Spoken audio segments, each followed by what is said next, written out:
Part 2 of how I almost got expelled from school at 12 years old. If you haven't seen part 1, make sure to watch it first for context.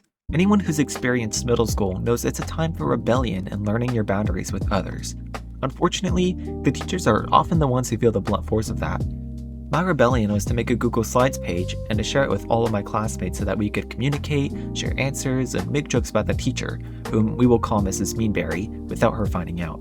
However, the problem came about whom I should invite and maybe not invite to the Google Slides page. I decided to pretty much let everyone in as long as they didn't tell a few other less liked students about it. Since things felt pretty heated with Joe, he was one of those students I wanted to keep out of it. It wasn't my intention to make him feel worse, I wasn't even expecting us to use the page that much. Now, you're probably wondering how this could have went so wrong. And I could argue that it all started with Joe finding out about the Google Slides page and telling the teacher, but the reality was that I was the one that made the page in the first place. Like I said in part 1, Joe was kind of a nerd, and unfortunately for me, his smarts that meant that he saw this Google Slides page as an opportunity. Now, he didn't actually care that much that he wasn't invited. He was more focused on the fact that I made a Google Slides page where students made jokes about the mean teacher and figured that I was only one raised hand away from a trip to detention.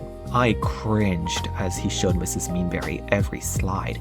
She snatched the Chromebook from his hands and stared intently at everything everyone had wrote. Just as I thought she was about to nuke the entire classroom and send me to detention for the rest of my life, she started laughing. She was laughing at the jokes we made about her.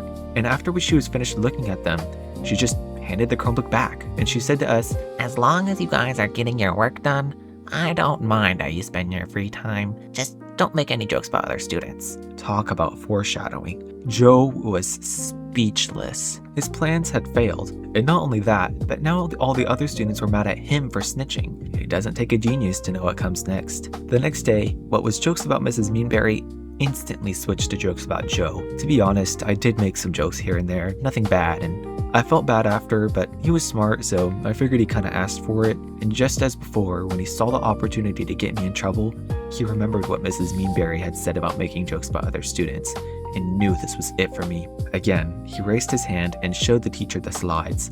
This time, she wasn't laughing.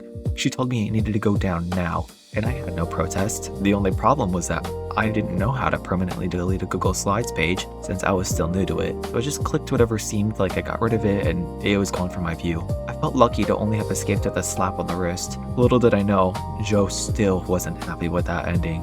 After a few days, when I thought it was already over, all of a sudden, over half my class was summoned into the library. We curiously walked in, but after a few seconds, someone else came over and asked for me specifically, as they had a special destination for me, the principal's office. Part 3 coming soon.